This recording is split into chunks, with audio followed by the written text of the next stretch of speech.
Everything's kind of been by instinct. Does that make sense?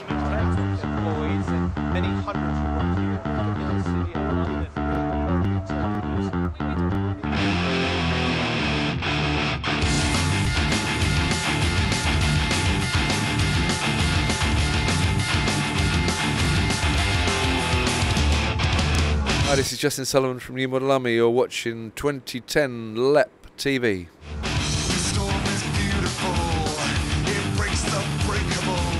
No. Actually, I don't think we ever... I don't remember doing any thinking at all. I'm not really big on thinking, and certainly when I was young and in a hurry and impetuous and arrogant and all those things you're meant to be when you're young, there was no thinking of any kind. There was certainly no master plan. In 30 years... We were actually discussing earlier on how you know, what has this 30 years shown you? And I think we decided that it shows how bloody fast life goes by. I think that's it, really. Somebody said to me, how have you managed to sustain 30 years without getting stale and cynical? And I think it's a kind of weird sort of innocence. I think that's the answer.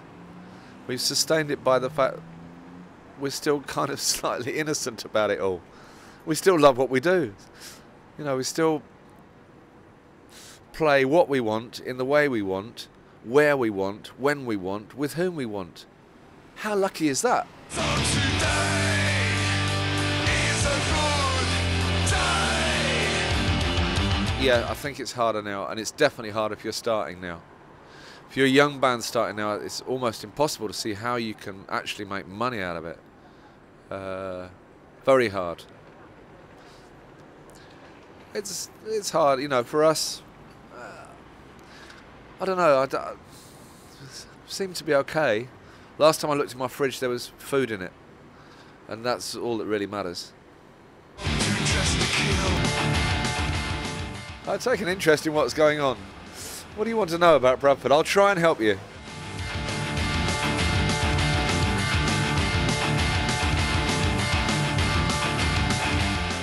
Lister Mills is kind of like the cathedral of Bradford. It's the biggest building from the 19th century boom times.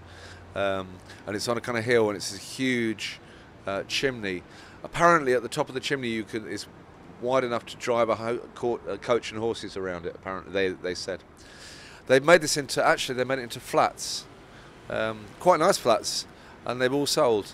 So that's kind of successful. There's quite a lot of things that they've done badly and wrong, though. It's kind of difficult with places like this. I think that generally speaking, Germany do this sort of thing better. But it's because you have more sense of communality. Germany's a much more communal country than England. England's still plagued by class systems and all this sort of thing. And public money is... In England, sort of sometimes there's no money. You can't have any money for anything ever, which is another time like Thatcher time and what's coming in the next 10 years.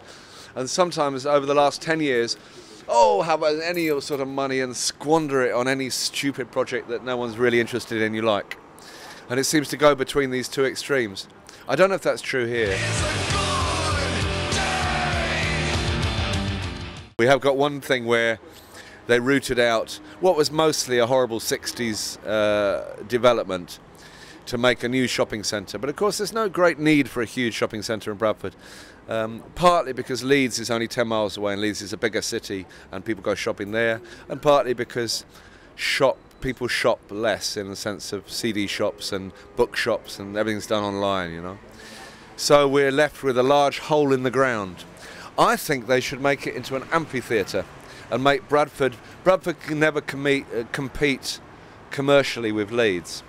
So they should make Bradford the kind of more arty city, because it's a lot more beautiful than Leeds. It's in a more beautiful place. And they should make an amphitheatre in this hole in the ground, but of course they won't. They're still obsessed with the idea of trying to make they're just obsessed with the idea of being Leeds.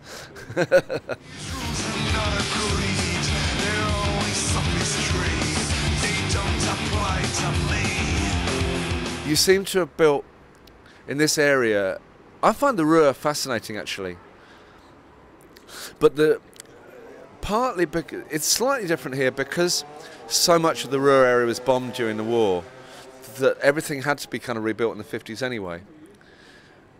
It's the ex-industrial places like the coal mines and all that sort of thing that you've done really interesting things with.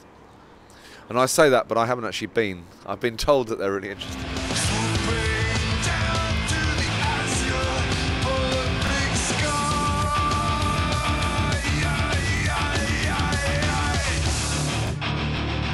If your environment is very ordered, and there's order and control about everything, like in Sweden, or increasingly in England with all the cameras and the CCTV things, and then people in their leisure time want to get completely out of their heads and be very disordered.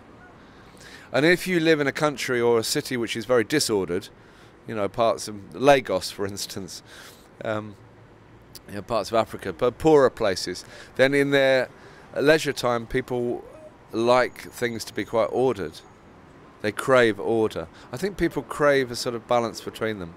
So creatively, I think that if you come from an ugly place, you want to make something beautiful. And if you come from a beautiful place, often you make stuff which is really ugly.